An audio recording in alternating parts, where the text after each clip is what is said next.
All right, this week we are going into Unit 5, and Unit 5 is where we actually talk about the fetal pig dissection. We'll talk more about the actual dissection in class this coming week, but in order to prepare for this week's class, we need to do a little bit of practice on directional terminology. So when we say directional terminology, what I mean is this we would call the top of the body. But in actual anatomical terms, we're not going to call it the top.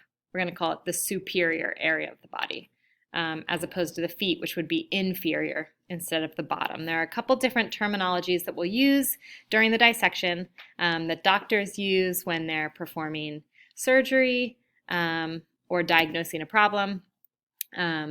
It's just sort of widely accepted terminology used in these instances. So we're going to practice that. There will be a quiz on this next week. And to be honest, I think this was the quiz that last year's class had the most trouble with. So it really requires some practice. Don't wait till the last minute. When you do your post this week, I'm going to have you give a couple examples. I want you to watch each other's or read each other's posts and agree with their examples if you think they're correct, but disagree and fix them if you think they're wrong, because I think that will help you and it will help them, and it's just really good practice. I'll try to comment as we go through the week also to make sure everybody's on the right page.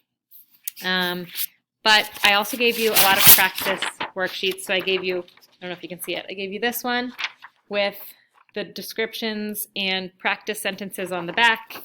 I gave you this one. I'd like you to fill this out where you're going to give me the definition, draw a picture, and give me an example sentence. Probably use a different one than you used on the other page and a different one than my example so that you can get some more practice.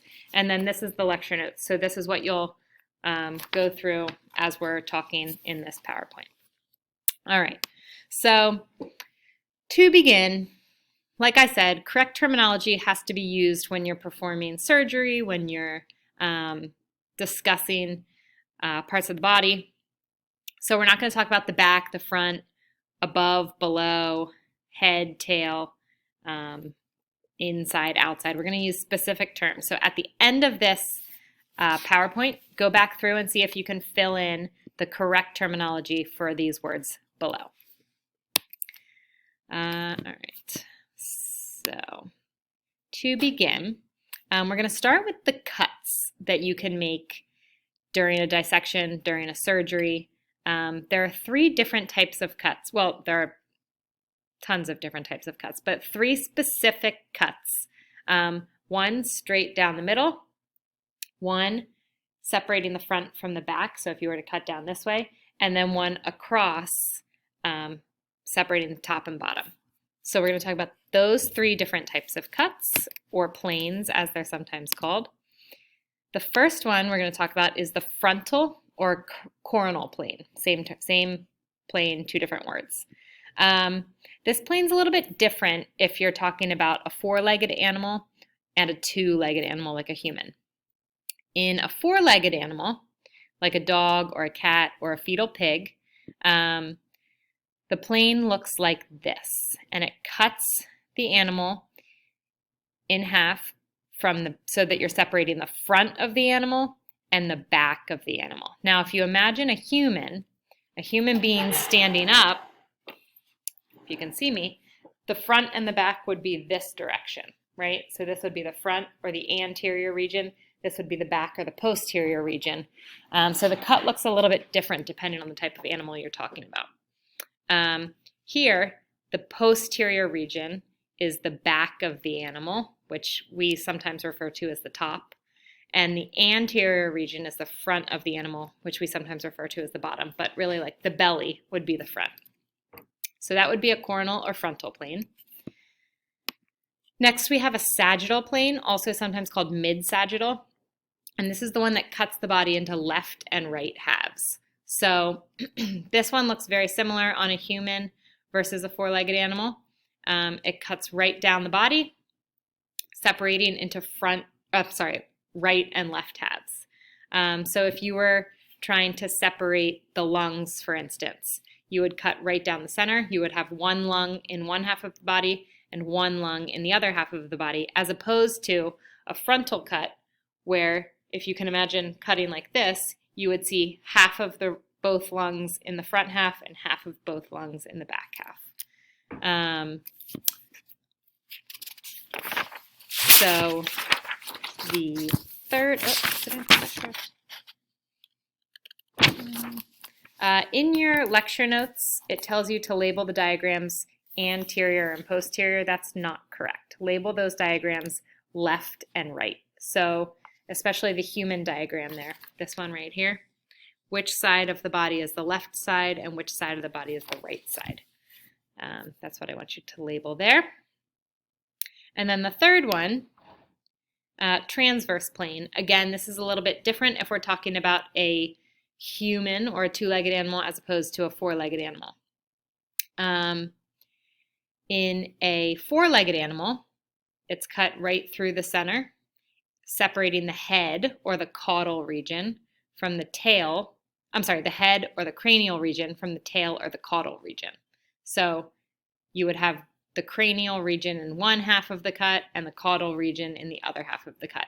If this were a human, you would basically be cutting the human so that you'd have the top half and the bottom half, or the superior half and the inferior half. This would be another example. If you were to make a transverse cut in a human, you'd be able to see the top half or the superior half of both lungs in one cut and the inferior or bottom half of both lungs in the other cut. So those are the three types of cuts that we're talking about. We'll make those cuts on the pig in a couple of weeks. And then there's a couple questions to answer. I think I sort of talked about them a little bit, so you can rewind here if you need some help, but answer those questions for me, and then we're going to talk about directional terminology. So directional terminology are descriptive words used to describe where something is on an animal.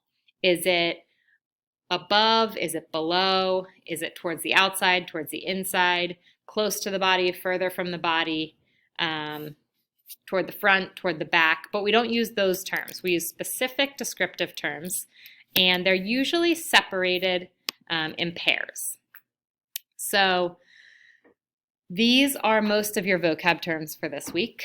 There's a Quizlet with some of these terms, but I just want to go over them here with you as well. Dorsal, by definition, means towards the back. So on this lizard here, the dorsal region is the back of the lizard, where you would imagine their spine is.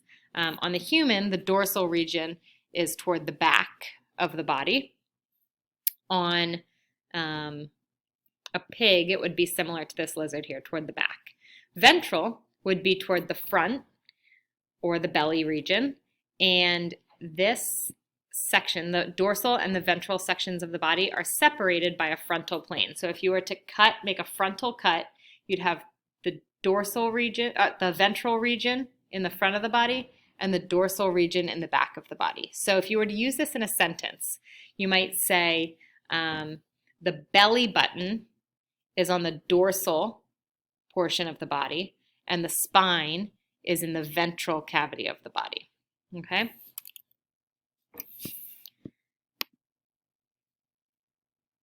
All right, cranial and caudal. These are usually used with animals and not so much with humans. They could be used with humans, but more so with four-legged animals. Cranial means toward the head. So if there was a horn on this cow, it would be on the cranial region, so it would be towards the head. And caudal means towards the tail or the back end of an animal. And these two regions, the cranial and the caudal, are separated by the transverse plane. Now, if this was a human, cranial would be the head and caudal would be the bottom. And again, they'd be separated by the transverse cut. But when you're talking about a human, it's better to use the term superior when we're talking about toward the head, and inferior when we're talking about toward the bottom or toward the toes. But we'll get to that one in a minute. So here you could say, well, we already said it. The horn is toward the cranial region, and the tail is toward the caudal region of the animal. We're not going to talk too much about rostral because it doesn't really pertain to us in this class. All right, next. Medial and lateral. So we talked about a sagittal cut, straight down the body. If something is closer to that sagittal plane, we call it more medial. Medial meaning toward the middle. And if something's further away from that sagittal cut, we call it more lateral or toward the outside. This is exactly the same on humans and pigs, for instance, but a sentence here, you might say the heart is medial to the lungs, or you could say the ears are lateral to the nose. So you're always comparing two different body regions. The nose is medial to the ears, and the ears are lateral to the nose. Excuse me. Could you see here? Sorry, let me, I don't know if I can move my picture. Hopefully you were able to see that. All right, superficial and deep. This refers to sort of the inside of the body and the outside. So if something's more superficial, it's located near the surface. So for instance, your skin is superficial on your body. It's superficial to the bones, for instance. Deep means located more internally toward the center, toward the inside of your body. So the bones are deeper than the skin, and the skin is more superficial than the bones. Or you could say the lungs are deeper than the ribs, or the ribs are more superficial to the lungs because the ribs sort of surround the lungs inside of them. You could also use the brain and the skull. You could use the reproductive organs in the pelvis. So there are a lot of different options you could use for superficial and deep. But what's more internal is deeper, and what's more external is superficial. All right, proximal and distal. This one causes some problems for people sometimes. Proximal and distal only refers to the arms and the legs. So if you look at any individual with arms or legs, there's a point of attachment where the arm attaches to the body, the arm attaches to the body, or the leg attaches to the body. So when we're talking about things being proximal or distal, it's always on an arm or a leg. The area of the arm that's closer to the body is considered more proximal, and the area of the arm that's further from the body is considered more distal. So in this picture up here, for instance, if you were comparing the elbow to the wrist, you would say the elbow is proximal to the wrist because the elbow's closer to the body than the wrist is. And you would say the wrist is distal to the elbow because the wrist is further from the body than the elbow is. But if you were comparing the wrist and the fingers, for instance, you would say now the wrist is proximal to the fingers and the fingers are distal to the wrist. Okay, so this one's a little bit tricky. You might want to practice this one a little bit. You could also use the legs as an example as well. All right, we are going to skip joint movements, and I just want to practice. So don't worry about any of that we just skipped over. I want you to use these pictures and fill these out on the sheet that I gave you. So to fill out the planes, the sagittal plane is the one that separates the body into left and right halves. So this right here is the sagittal plane. This right here is the sagittal plane. The transverse plane separates the body into either cranial and caudal or superior and inferior halves. So this would be the transverse plane on on a four-legged animal, and this would be the transverse plane on a two-legged animal.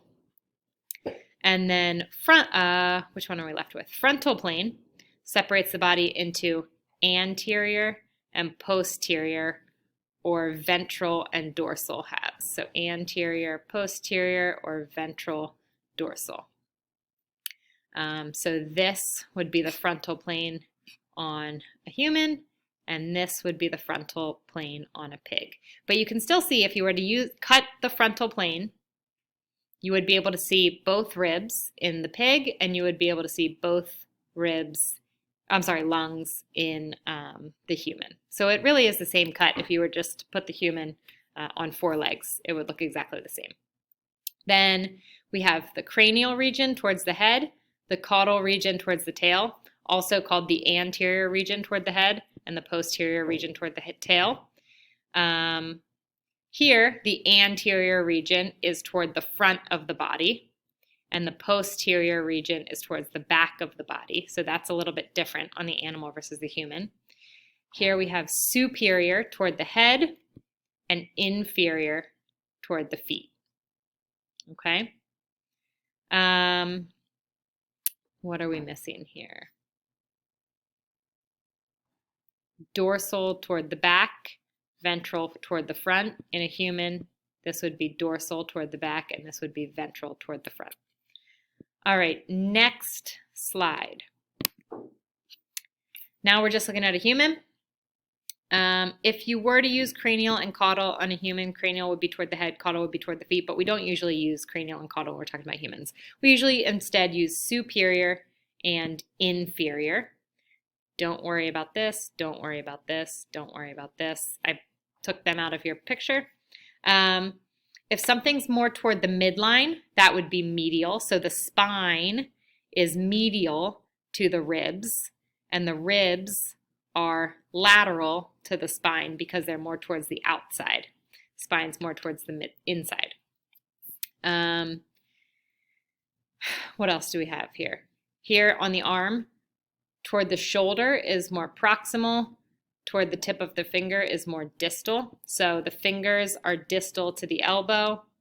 The elbow is proximal to the fingers, but the shoulder is proximal to the elbow, and the elbow is distal to the shoulder. What else do we have? Anterior toward the front, posterior toward the back. So the belly button is anterior to the spine. Posterior and dorsal in a human mean the same thing. And then superior and inferior. The head is superior to the feet. You could say the feet are inferior to the knees. Lots of examples there. All right, and then on the next slide, we've got an animal again. And here, cranial toward the head, caudal toward the tail. We have, don't call this the dorsal plane. I whited that out, I think, on yours, or I didn't, but don't call it the dorsal plane. This instead would be called the frontal plane. Remember, the frontal plane separates the ventral region from the dorsal region, or the anterior from the posterior. The median plane, or the medial plane, separates left and right halves. The transverse plane separates caudal and cranial. Here on a leg, we have the shoulder more proximal than the lower leg, or the lower leg is distal to the shoulder. This is the dorsal region on the animal and the ventral region on the animal. Ventral meaning front, dorsal meaning back. So I think that's it. I know that probably seems a little bit overwhelming. I think if you watch it a couple times, practice a little bit, do the worksheets, hopefully that will help. If you have any questions, please let me know, and I'll see you next week.